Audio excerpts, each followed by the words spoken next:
అరుణోదయ దర్శనం అనే కార్యక్రమానికి మీ అందరికీ స్వాగతం పలుకుతున్నానండి. మన ప్రభువును మన రక్షకుడైన యేసుక్రీస్తు అతి శ్రేష్టమైన ఉన్నతమైన నామములో మీ అందరికీ శుభాది వందనాలండి.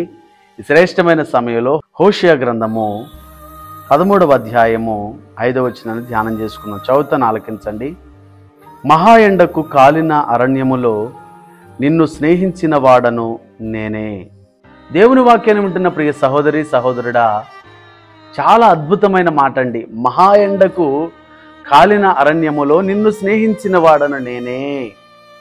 దేవుని బిడ్డలారా, అరణ్యము కష్టములకు సూచన, మహా ఎండ కన్నీళ్లకు సూచన. ఒక్క మాటలో చెప్పాలంటే మహా ఎండ అంటే, దేవుని బిడ్డలారా, అరణ్యములో ఎక్కడైనా నీళ్లు దొరుకుతాయా? ఆలోచన చేయండి. అరణ్యములో నీళ్లు దొరుకుతాయా? దొరకవు. మహా ఎండకు ఆ మనిషి దప్పికొంటాడండి.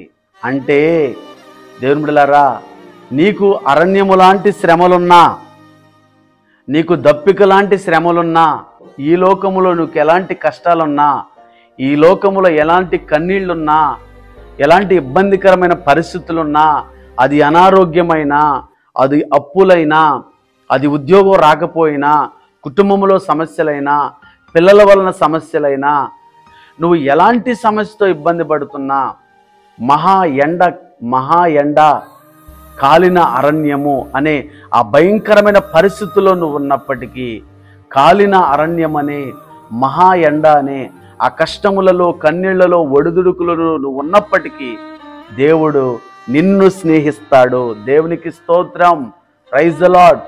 స్నేహించుటంటే ఆయన మనతో స్నేహం చేసి, ఆయన మనల్ని కలుపుకొని, ఆయన మనల్ని ఆదరించి, ఆయన మనల్ని ప్రేమించి, మహా ఎండలో కాలిన అరణ్యంలో కూడా నీకు సహాయం చేయడానికి ఆయన సిద్ధంగా ఉన్నాడండి.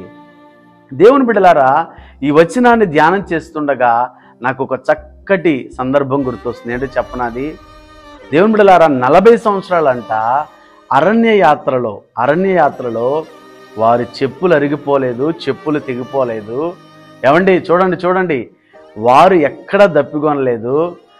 వారికంటే దేవుడు బండలో నుండి నీళ్ళు ఇచ్చాడు, పూరేడు పక్షులను ఇచ్చాడు. ఆ అరణ్యములో వారు ఎంత చక్కగా, ఇంకా చెప్పాలంటే పగలు మేఘస్తంభంగా, రాత్రి అగ్నిస్తంభంగా, వాళ్ళకి ఇశ్రాయేలులకి ఏది కావాలంటే దేవుడు వారికిచ్చి గద్దరెక్కల మీద మోసినట్లుగా వారిని ఐగుప్తు బానిసత్వంలో నుండి పాలు తేనెలు ప్రవహించే కనాను దేశంలోనికి దేవుడు వారిని నడిపించాడు. కాబట్టి శ్రేష్టమైన సమయంలో దేవుని వాక్యాన్ని వింటున్న సహోదరి సహోదరుడా, నువ్వు మహా ఎండ, ఈ కాలిన అరణ్యము అనే భయంకరమైన శ్రమలలో నువ్వు ఉన్నప్పటికీ విడుదల కలిగిస్తాడు. నీ పరిస్థితి ఏదైనా, నీకు ప్రతనుకూలంగా ఉన్నా ఆయన అనుకూలమైన పరిస్థితిగా మారుస్తాడు. ఈ శ్రేష్టమైన సమయంలో ఆ దేవాది దేవుడు మీకు తోడుగా ఉన్నాడు, మీకు అండగా ఉన్నాడు. మిమ్మల్ని బలపరుస్తాడు, మిమ్మల్ని దీవిస్తాడు, మిమ్మల్ని ఆశీర్వదిస్తాడు. మీరు ఎలాంటి పరిస్థితులున్నా, దేవా నాకు సహాయం చేయని అడగగలిగితే ఇప్పుడే నీ దగ్గరకు వచ్చి ఆయన సహాయం చేయడానికి సిద్ధంగా ఉన్నాడు. ఆ దేవుడు నిన్ను స్నేహించి, నిన్ను ఆయన స్నేహితుడిగా, నిన్ను ఆయన స్నేహితురాలుగా మార్చుకొని ఉన్నతంగా నిన్ను దీవించడానికి సిద్ధపడుతున్నాడు. అట్టి దీవెన, అట్టి ఆశీర్వాదం మీ కుటుంబాలకు తోడై ఉండును గాక.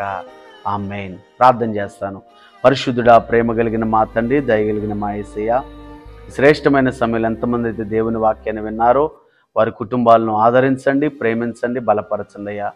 అయా, కాలిన అరణ్యము, మహా ఎండ ఇవన్నీ కష్టములకు, కన్నీళ్లకు, వేదనకు సూచనగా ఉన్నాయి తండ్రి. అయినప్పటికీ తండ్రి, వాటి నుంచి మాకు విడుదలిచ్చిన ఆయన, ఇదిగో ప్రభువా, గొప్ప కార్యములు చేసే దేవుడవు, మమ్మల్ని స్నేహించేవాడవు, మమ్మల్ని బలపరిచేవాడవు, మమ్మల్ని దీవించేవాడవు తండ్రి. అట్టి రీతిగా ఘనమైన కార్యాలు ప్రతి ఒక్కరి జీవితంలో జరిగించండి.